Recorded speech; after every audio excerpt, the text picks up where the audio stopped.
राशि news channel, सच है तो बोलेगा। देवरिया जनपद की बरहस तहसील उस समय सियासी अखाड़ा बन गया जब भारतीय जनता पार्टी और समाजवादी पार्टी से जुड़े दो प्रभावशाली नेताओं के बीच तीखा विवाद खुलकर सामने आ गया।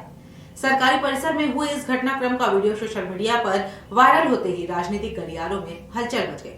बता दें कि समाजवादी पार्टी के पूर्व एमएलसी जयप्रकाश जायसवाल का दावा है कि वे अपने निजी कार्य से तहसील पहुंचे थे। उनके अनुसार वहां पहले से मौजूद भाजपा नेता व पूर्व सभासद सचिन सिंह अपने समर्थकों के साथ मौजूद थे। बातचीत की पहल भाजपा पक्ष की ओर से हुई, जो धीरे धीरे बहस और तनाव में बदल गई। वहीं भाजपा नेता सचिन सिंह ने आरोप लगाया कि जयप्रकाश जायसवाल ने उन्हें देखते ही आपत्तिजनक भाषा का प्रयोग शुरू कर दिया और गाली गलौज की। वायरल वीडियो में जयप्रकाश जायसवाल की कथित अभद्र भाषा ने विवाद की ओर हवा दे दी, लेकिन यह मामला सिर्फ सियासी टकराव तक सीमित नहीं दिखता। जयप्रकाश जायसवाल की पहली पत्नी डॉक्टर कृष्णा जायसवाल ने गंभीर आरोप लगाते हुए कहा कि वर्ष 2002 से पहले दाम्पत्य जीवन में तनाव शुरू हुआ और उसी वर्ष से दोनों अलग रहने लगे। उनका आरोप है कि इसके बाद जयप्रकाश जायसवाल ने उनकी अचल संपत्तियों पर अवैध कब्जा किया और फर्जी मुकदमे दायर किए। डॉक्टर कृष्णा जायसवाल का कहना है कि जब भी वे अपनी संपत्तियों की देखरेख के लिए जाती हैं, विवाद खड़ा किया जाता है और साथ मौजूद लोगों को फंसाने का प्रयास होता है।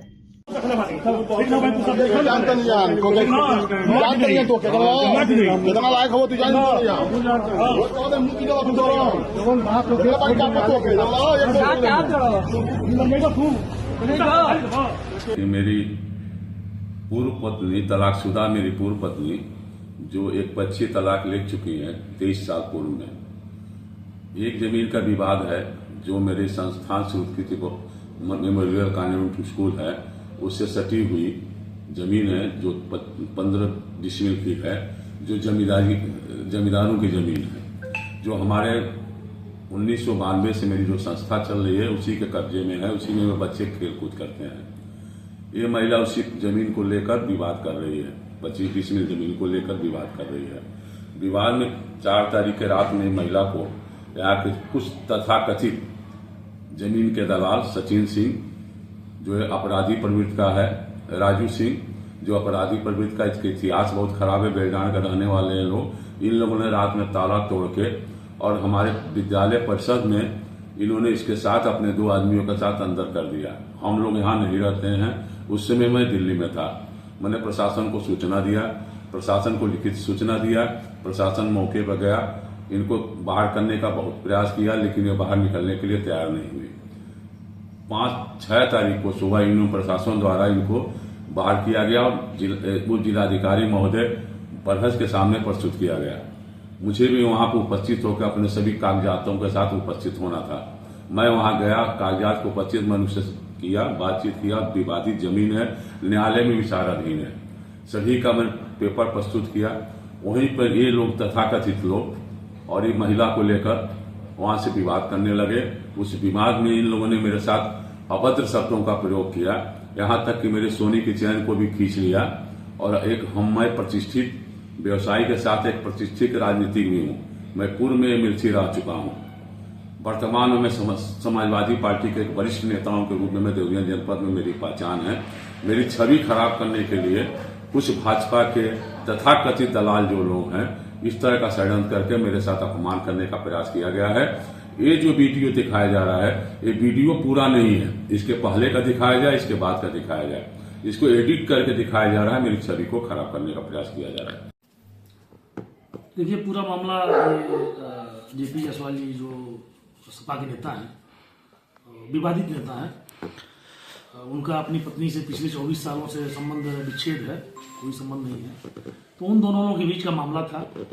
मुझे कारण देख के आग बबूला हो गए, वो घसीट लिए मुझको, मेरी औकात देखने लगे, उसी पे विवाद बढ़ा और गाली दिए, तो उसका प्रत्युत्तर में प्रतिक्रिया स्वरूप ये सब हुआ।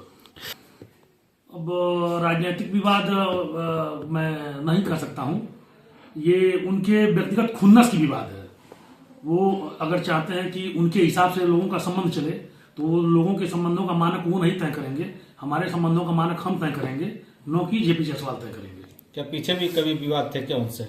नहीं, जेपी जायसवाल जी ने मेरे खिलाफ 3 महीने पहले झूठा एक मुकदमा एसपी साहब को दिया था दर्ज करने के लिए। उसकी जांच हुई, सीओ साहब ने जांच किया, वो मामला पूरी तरह से फर्जी था और फर्जी पाया गया उसमें यही मामला था। वो फर्जी व्यक्ति हैं, फर्जी तरीके से आज तक जीवन में मैनिपुलेशन करके ही वो आगे बढ़े हैं और फर्जी ही काम करते हैं। उसी तरह फर्जी मुकदमे में मुझे फंसाना चाहें कि मैंने उनको दौड़ाया और मारा पीटा, जबकि सीओ साहब ने जब जांच किया तो कोई था, उस दिन मैं था ही नहीं, बराज में ही नहीं था। और वो उनकी विवाद रामा सिंह से था, मेरा कोई मामला ही नहीं था वो, लेकिन कारण मुझे घसीट रहे थे। उनको जो भी कहना था रामा सिंह से कहते, मेरा तो उसमें कोई मामला ही नहीं था। तो कहीं कहीं उनको मुझसे किस तरह का खतरा महसूस हो रहा है, राजनीतिक खतरा महसूस हो रहा है, सामाजिक खतरा महसूस हो रहा है, तो मैं खुद नहीं समझ पा रहा हूँ। मामला ये है कि मुझे साक्ष्य के लिए एसडीएम ने बुलाया था और मैं उनके चैम्बर में गई थी। उन्होंने मेरी पूरी बात सुनी और आज मिलने का समय दिया था, लेकिन नहीं मिल पाया, वो हमसे बुलाया नहीं उन्होंने। तो मैं भी यहीं पे हूँ। लेकिन जब हम लोग निकलने लगे बाहर, तो भाई जब एसडीएम ने कह दिया कि अब आप लोग जा सकते हैं, तो हमको जाना ही था। तो साथ में निकलना हुआ तो माननीय जेपी जायसवाल भी निकले।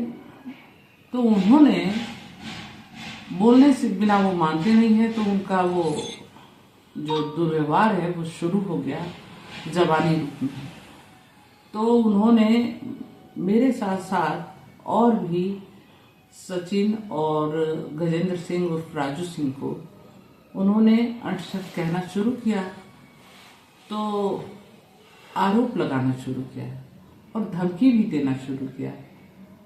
तो वहाँ पे बवाल बढ़ा और उनके साथ कुछ ऐसे लोग भी थे जिनको वो ललकार रहे थे कि इनके ऊपर अटैक करो।